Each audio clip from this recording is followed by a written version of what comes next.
अब हम हमारा पहली एल्गोरिथम 2 नंबर को जोड़ने की प्रॉब्लम जो है उसे सोल्यूशन एल्गोरिथमिक अप्रोच यूज करके आपको उस कॉन्सेप्ट को समझाने की हम कोशिश करेंगे। तो समझ लीजिए, अगर आपको दो संख्या को जोड़ना है, ठीक है, तो अगर आप एक एल्गोरिथमिक अप्रोच यूज कर रहे हो और उस एल्गोरिथमिक अप्रोच लेके उसे आगे प्रोग्राम बनाना चाहते हो, तो आपको थोड़े स्टेप्स यानी थोड़े अप्रोच जो है आपका एक स्टैंडर्ड वे में चला जाएगा। सबसे पहला क्या होगा, समझ लीजिए मेरा पहला नंबर एक मेमोरी लोकेशन में स्टोर होगा, दूसरा नंबर भी दूसरे मेमोरी लोकेशन में स्टोर होगा और उन दोनों को जोड़ के तीसरा मेमोरी लोकेशन में उसका रिजल्ट चला जाएगा।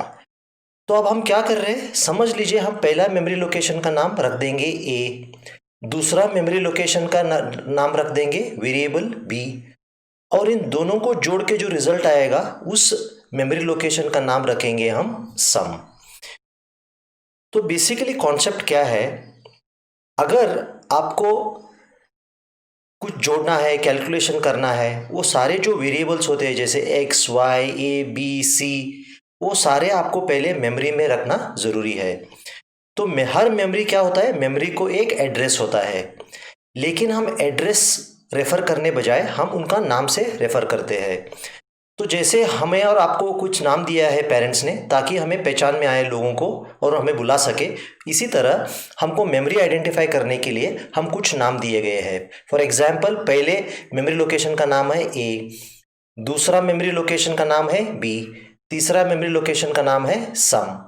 तो सबसे पहले हम क्या करेंगे, यूज़र से नंबर मांगेंगे। तो ए में चला जाएगा फॉर एग्जांपल 22, बी में चला जाएगा 51 और क्या होगा थर्ड स्टेप पे हम क्या करेंगे, sum is a plus b करा देंगे और उसके बाद हम सम का वैल्यू हम स्क्रीन पे प्रिंट कर सकते हैं। तो ये था एक स्टैंडर्ड प्रोसेस आपको सम फाइंड आउट करने के लिए एक अल्गोरिथमिक अप्रोच द्वारा। तो सबसे पहले आपको क्या करना पड़ेगा, वेरिएबल ए बी और सम को आपको डिक्लेयर करना पड़ेगा। तो देखिए अभी हम क्या कर रहे हैं, यहाँ पे हम वेरिएबल ए बी और सम को हम डिक्लेयर कर रहे हैं, ठीक है। तो जब हम ए बी और सम को डिक्लेयर कर रहे हैं, एक अच्छी प्रैक्टिस है सभी वेरिएबल को जीरो दिया जाए। मैं आगे बताऊंगा आपको जीरो देने का फायदा क्या होगा। अगला स्टेप पे हमें क्या चाहिए, हमें सम कैलकुलेट करने के लिए हमें values of a and b चाहिए। तब हम क्या करेंगे, हम कहेंगे रीड ए कॉमा बी, यानी यूजर से या कीबोर्ड से हम ए और बी के अंदर वैल्यूज एंटर करा देंगे। तो समझ लीजिए ए में यूजर ने एंटर कर दिया 22, बी में एंटर कर दिया 51। क्योंकि हमें जो डेटा चाहिए था वो मिल गया, अब हम सीधा सम कैलकुलेट कर सकते हैं। तो अब हम क्या लिखेंगे, sum is assigned a plus b. तो अभी क्या हो गया, ये दोनों जोड़ के इनका रिजल्ट सम में चला जाएगा और लास्ट स्टेप पे क्या होगा, सम इज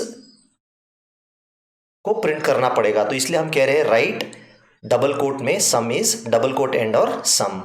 ये जो डबल कोट के अंदर है ऐसे ही प्रिंट होगा, सम इज कोलन प्रिंट होगा और ये जो सम है क्योंकि कोई कोट में नहीं है, एक वेरिएबल वैल्यू होगा। तो अगर इस केस में यहाँ पे 73 प्रिंट होगा तो यहाँ आउटपुट आता था सम इज कोलन 73 करके यहाँ आउटपुट प्रिंट हो जाता। तो इसके बाद लास्ट स्टेप होगा स्टॉप। तो चलिए मैं थोड़ा आपको basic way of writing algorithm के बारे में समझाऊंगा। ये प्रोग्राम बहुत ही सिंपल है, लेकिन इसमें जो स्टेप्स और प्रोसेस है एल्गोरिथम लिखने का, आगे हर एल्गोरिथम में आप यही फॉलो करोगे। सबसे पहले सबसे शुरुआत में होगा इंस्ट्रक्शन स्टार्ट और ख़त्म होगा एल्गोरिथम स्टॉप से। स्टार्ट की जगह आप बिगिन भी लिख सकते हो, एंड भी लिख सकते हो, लेकिन हमने स्टार्ट और स्टॉप यूज़ कर दिया। उसके आगे हर एल्गोरिथम का एक एक स्टेप होगा, ये step number 1, step number 2, step number 3, step number 4। अगर आपने एल्गोरिथम का डेफिनेशन पढ़ा था पिछली वीडियोस में, उसमें लिखा था निश्चित समय में सीमित स्टेप्स से वो प्रॉब्लम सॉल्व होना चाहिए। तो यहाँ पे हम देख सकते हैं एक सीमित समय और निश्चित स्टेप से ये प्रॉब्लम का हल हो रहा है। तो अभी हमने तो कोड लिख दिया, लेकिन सबसे इम्पॉर्टेंट है इस लॉजिक को टेस्ट करना, क्योंकि अगर हमने कुछ गलती किया है तब हमें पता नहीं चलेगा अगर हमने टेस्ट नहीं किया है। तो हम क्या करेंगे, अभी आप यहाँ देख सकते हो। स्टेप नंबर 1 में हमने 3 वेरिएबल्स ए, बी और सम डिक्लेयर कर दिया। तो तीनों को हमने इनिशियल वैल्यू 0 करा दिया। अब रेड कलर या लाल कलर में आपको जो दिख रहा है, ए का एड्रेस मेमोरी में 1000 एग्जाम्पल हो सकता है, बी का एड्रेस हो सकता है 1004, सम का एड्रेस हो सकता है 1008।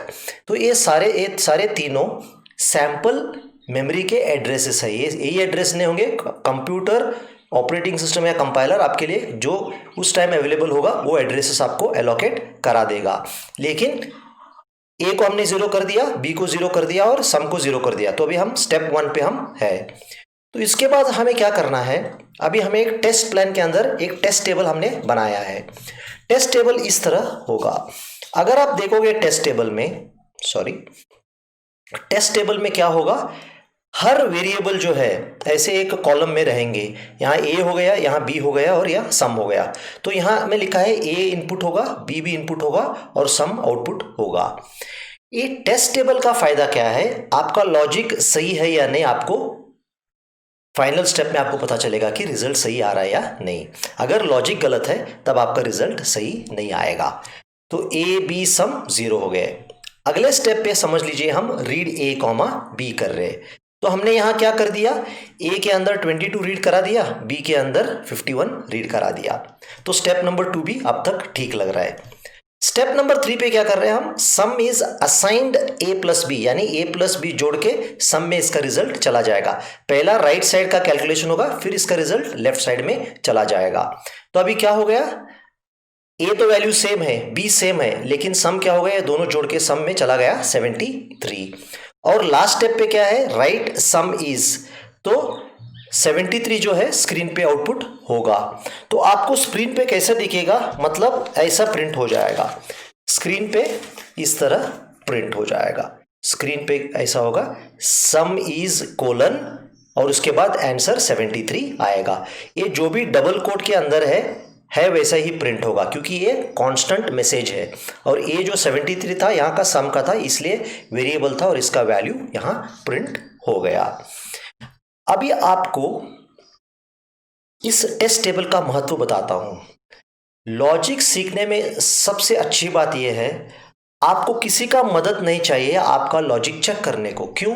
क्योंकि जब आपने ऐसे टेबल बना दिया, हर स्टेप पे आप वैल्यूज देखते गए, अगर आपके लॉजिक में कुछ मिस्टेक है तो यहाँ बिल्कुल लास्ट स्टेप या जहाँ पे आप रिजल्ट डिक्लेयर कर रहे हो वहाँ सही नहीं आएगा। तो आप पीछे जाके देख सकते हैं आपने कहाँ गड़बड़ किया और उसे फिक्स कर सकते हैं, उस एरर को आप करेक्ट कर सकते हैं। तो इस टेस्ट टेबल को बनाना बहुत ही ज़रूरी है, तभी आपका लॉजिक कॉन्सेप्ट क्लियर होगा। अगर आपने सिर्फ कोड लिखा ऐसे और समझ लिया करेक्ट है, ये गलत अप्रोच है। आपको बिल्कुल ये टेस्ट टेबल लिखना चाहिए और उसके बाद ही आपको इवैल्यूएट करना चाहिए। अब मैं दिखाता हूँ, अगर हमने स्टेप्स को इंटरचेंज कर दिया तो क्या गड़बड़ हो सकता है।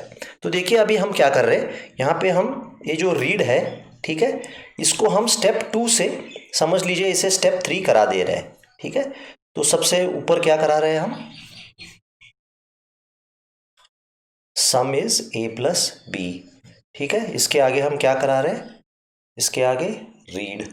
ठीक है, इसके आगे हम क्या करा रहे हैं, प्रिंट राइट सम इज, और लास्ट को हम स्टॉप करा रहे हैं। तो अभी क्या कर दिया हमने इस मेथड में, हमने बेसिकली ये सेकेंड और थर्ड स्टेप में हमने इंटरचेंज कर दिया। इसका मतलब हमने लॉजिक में हमने कुछ गड़बड़ पर्पसली करा दिया ताकि आपको कॉन्सेप्ट पता चले। तो अब देखिए अभी प्रॉब्लम क्या हो सकता है। ठीक है, तो सबसे पहले, ठीक है, स्टेप नंबर 1 कोई प्रॉब्लम नहीं, ए 0 है, बी 0 है, सम 0 है। अगला स्टेप पे क्या है, हमने सीधे सम फाइंड आउट करने का कोशिश कर दिया। ए और बी अभी भी 0 है क्योंकि हमने कीबोर्ड से रीड नहीं किया है, तो सम ऑटोमेटिकली 0 + 0 0 होगा। अगला स्टेप पे हम रीड कर रहे हैं ए और बी, समझ लीजिए यूजर ने एंटर कर दिया 21 और 22। ठीक है, और जब हम राइट कर रहे हैं यहाँ पे आंसर 43 नहीं आएगा, आंसर आएगा 0, क्योंकि हमने सम का वैल्यू पढ़ने से, डेटा पढ़ने से पहले ही कैलकुलेट कर दिया यहाँ पे, इसलिए हमें गलत रिजल्ट आ रहा है। तो इससे आपको परफेक्टली पता होता है कि एल्गोरिथम एक निश्चित क्रमांक में करना बहुत ज़रूरी है और एक सीमित समय में कंप्लीट होना बहुत ही ज़रूरी है। तो अगर आप देखोगे आउटपुट यहाँ स्टेप 4 पे 0 प्रिंट होगा, तो ये था एक मिस्टेक। तो एक इम्पॉर्टेंट लेसन आप इससे सीखोगे, जब भी आप एल्गोरिथम लिखो या प्रोग्राम लिखो, आप पहले उस प्रोग्राम या एल्गोरिथम को पहले आप होमवर्क बुक या रफ बुक में लिखे, उसे ऐसे टेस्ट प्लान या ड्राई रन कहते हैं, इसे ड्राई रन भी कहते हैं, उसे टेस्ट करके चेक करें कि ये आउटपुट सही आ रहा है या नहीं है। मैंने बहुत बार देखा है स्टूडेंट सबसे बड़ा मिस्टेक क्या करते हैं, वो सीधा कंप्यूटर पे जाके कोडिंग करना स्टार्ट करते हैं, और जब प्रोग्राम बड़ा होता है उन्हें पता नहीं चलता है कि एरर कहाँ है और कंफ्यूज होते बैठते हैं। अगर वो पेन एंड पेपर लेके प्रोग्राम पहले पेपर पे लिखे, उस पेपर पे ही टेस्ट टेबल बनाए और देख लिए कि लॉजिक सही है या नहीं, आप केवल 10% ऑफ द टाइम में आप प्रोग्रामिंग का आउटपुट निकाल सकते हो। तो इसका मॉरल ऑफ द स्टोरी क्या है, आप कंप्यूटर में जाके सीधा टाइपिंग मत कीजिए, पहले उसे पेन एंड पेपर पे लिख के लॉजिक का इवैल्यूएशन यानी टेस्ट प्लान करा के आप टेस्ट कीजिए कि सही आंसर आ रहा है या नहीं है। अगर सही आ रहा है तभी आप उसे टाइप कीजिए, तब केवल टाइपिंग बचेगा। अगर आप कंप्यूटर के सामने बैठ के डीबगिंग करने की कोशिश करोगे तो आपका बहुत समय व्यर्थ होगा और उसमें आप फालतू में स्ट्रेस्ड हो जाओगे, खास करके एग्जाम में, क्योंकि एग्जाम प्रेशर में आप सिली मिस्टेक्स भी आप करेक्ट करना मुश्किल होगा।